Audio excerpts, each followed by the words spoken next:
Hello dear children, I am Mr. Patel and once again I welcome you all to the online classes of Bishop Academy.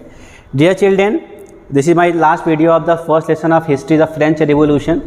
So we saw various causes of French Revolution. We saw the recent causes of French Revolution, how they form a new constitution of 1791. It means how the people of France they formed the new constitution of 1791 and later how the king was executed by the poor section of society, किस तरह से उसको फांसी दी जाती है. Okay, and how France become a republic. Okay, next in that we will see the reign of terror. So it is a new topic and what we saw that the Jacobins people, Jacobins के बारे में हमने आपको बताया था that it was the political party of poor section of society. जितने भी poors होते थे उनकी एक अपनी पार्टी होती थी और उन्होंने ही क्या किया था, पावर को अपने कंट्रोल में लिया और किंग को मार दिया. ओके, अब जैसे ही जैकोबियंस का क्या होता है, रूल आता है, तो वहाँ पे एक डर का माहौल क्रिएट होता है. Because the leader of Jacobins was Maximilien Robespierre, Maximilien Robespierre, and he was a very cruel people. Why he was very cruel that the his system of giving punishment was very cruel. It means all those people who belong to the who were related to monarch, okay, who were against to the system of new government, it means who were against to the poor people, okay, were the enemy of Maximilian Robespierre. तो जितने भी लोग monarchy system के supporter थे या जितने भी लोग पुअर से हेट करने वाले थे वो सारे दुश्मन थे किसके, मैक्सिमिलियन रॉबेस्पियरे के, who was the leader of what, leader of Jacobins club. तो जैकोबियंस क्लब का रूल आ गया. रूल आने के बाद उसका जो हेड कौन बना, मतलब जैसे ही लुई 16 का जो डेथ होता है अब क्या कौन बनता है, ये जो रॉबेस्पियरे जो होता है वो इसका हेड बनता है. और रॉबेस्पियरे कौन था, so he was the head of Jacobins club. जो जैकोबियंस क्लब जो थी उसका वो हेड था और ये मास्टर माइंड था ये रेन ऑफ टेरर का. और आगे अगर आप देखेंगे इस पार्ट को कि इसका पनिशमेंट गिविंग सिस्टम जो था इतना क्रूएल था, ठीक है, कि यहाँ पे एक मशीन होती थी जिसको गुलेटाइन कहा जाता था.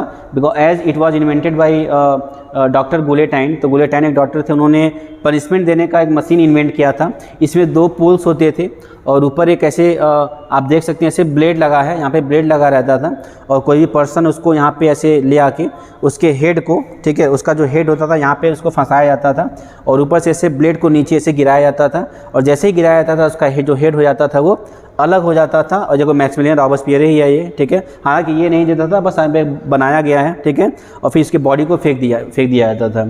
तो गुलेटिन क्या, so it was a machine by which a person was be headed. Okay, तो एक ऐसा सिस्टम था, एक ऐसा मशीन था जिसमें किसी के सर को क्या किया जाता था, उसके धड़ से या उसके बॉडी से अलग कर दिया जाता था. तो इस सिस्टम को गुलेटाइन किया जाता था. आपको पता हो कि अगर इस सिस्टम को आज के ज़माने में अप्लाई कर दिया जाए तो बहुत सारे लोगों के अंदर डर पैदा हो जाएगा और वो कभी वो काम करेंगे नहीं जो गवर्नमेंट के अगेंस्ट हो. आप देख सकते हैं इसको.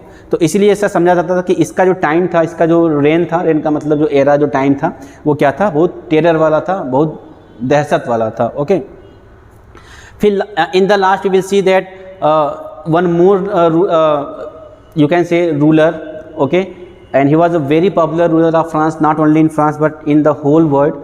okay, क्योंकि ये जो एक ऐसा रूलर था जो पूरे यूरोप को कैप्चर करना चाहता, धीरे धीरे पूरे वर्ल्ड को कैप्चर करना चाहता था. And he was one military commander and who became the ruler of France in 1804. आगे हम देखेंगे कि किस तरह से 1804 में ये एक मिलिट्री कमांडर होता है, धीरे धीरे बहुत सारे वॉर को जीतता है, बहुत ज़्यादा फेमस हुआ रहता थे, ठीक है. और जैसे ही मैक्सिमिलियन रॉबेस्पियरे ख़त्म होता है और कुछ वीक रूलर बीच में आते हैं कुछ, उनको वो हटा के क्या करता है, ये जो नेपोलियन बोनापार्ट है, he became the ruler of France in 1804. I think कुछ yes in 1804 Bonaparte crowned himself as emperor of France. ये अपने आप को डिक्लेयर करता है क्या, emperor. ओके, एंड नेक्स्ट ये जो नेपोलियन बोनापार्ट है या इसकी जो आर्मी होती थी वो उसको लोग समझते थे कि ये लिबरेटर है, कि जितने भी पुअर थे वो सोचते थे कि ये हमारे प्रॉब्लम को दूर करने वाला है. लेकिन ये इतना ज़्यादा वॉर करने लगा कि अब उसको लोग क्या समझने लगे, इन्वेडिंग फोर्स समझने लगे, ठीक है ना, कि अब ये केवल लड़ाइयाँ करता है लोगों के बीच, जो हम लोग शांति चाहते हैं, शांति ये लाता नहीं है, पीस लाता नहीं है, ठीक है ना. So that's why the people of France they started hating what, Napoleon Bonaparte. And in 1815 okay, with the help of some countries, जो कंट्रीज़ 3-4 कंट्रीज़ थी, उन्होंने मिलकर, इसमें इंग्लैंड भी था, ओके, बेल्जियम भी आएगा. तो कुछ कंट्री मिल के क्या करती हैं, नेपोलियन बोनापार्ट के अगेंस्ट वॉर को डिक्लेयर करती हैं. And in this war Napoleon Bonaparte was defeated. Okay, और उसके बाद उनको भेज दिया जाता है एक आइलैंड पे जहाँ पे इसकी डेथ भी हो जाती है. इट मीन्स 1815 के बाद से ही क्या हो जाता है, फ्रांस का जो पावर होता है पूरे वर्ल्ड में वो अब डिक्लाइन होना शुरू होता है, वो कम होना शुरू होता है, ठीक है ना। मतलब क्यों होता है, क्योंकि नेपोलियन बोनापार्ट क्या हो गया था 1815 में ही वो क्या हो चुका था, वो डिफीट हो चुका था। ओके, इसके बाद क्या है कि बैटल ऑफ वाटरलू आप देख सकते हैं कि कैसे बहुत सारी कंट्रीज़ थी और दूसरी तरफ क्या था, नेपोलियन बोनापार्ट था। आप इसमें बहुत सारी चीज़ को देख सकते हैं कि बेल्जियम में, ठीक है, वाटरलू कहाँ पे है, बेल्जियम में है, और बेल्जियम में बहुत सारे जो कंट्री जो जिसमें रसिया है, ओके, फ्रांस की तरफ से ये नेपोलियन बोनापार्ट, और इसके अगेंस्ट जो थे रशियन थे, बेल्जियम के थे, इंग्लैंड के थे, ठीक है। तो कंबाइन जो आर्मी थी उन्होंने डिफीट किया किसको, नेपोलियन बोनापार्ट को, किस बैटल में, बैटल ऑफ वाटरलू। तो अगर आपसे क्वेश्चन आता है कि नेपोलियन बोनापार्ट किस किस बैटल में वो हारा है, तो you will tell what, the battle of Waterloo. Okay, इसके बाद लास्ट में देखते हैं हम ये क्या था कि अब ये जो चीज़ें चेंज हो रही थी फ्रांस में, इसका इम्पैक्ट क्या होता है, ये इसका इम्पैक्ट हमारे कंट्री में भी पड़ता है। कुछ हमारे लीडर्स थे, जैसे कि हम राजा राम मोहन राय का नेम हम ले सकते हैं, ओके। इसके साथ साथ टीपू सुल्तान का हम नेम ले सकते हैं। इसमें हम ये कह सकते हैं कि जो आइडियल्स जो थे लिबर्टी, जो किसकी, इक्वलिटी की, लिबर्टी की, ठीक है, और फिर फ्रेटर्निटी की, वो जो आइडियल्स थे वो फ्रांस से हमारे कंट्री में भी आए, और यहाँ पे इवन हमने अपने कॉन्स्टिट्यूशन के प्रीएम्बल में इस वर्ड को इंक्लूड किया है। कभी आप पढ़ेंगे कि अपने कॉन्स्टिट्यूशन का जो फर्स्ट पेज है प्रीएम्बल, उसमें लिबर्टी, इक्वलिटी एंड फ्रेटर्निटी की बात कही गई है, जो कि हमने किस कंट्री से अडॉप्ट किया है, फ्रांस से।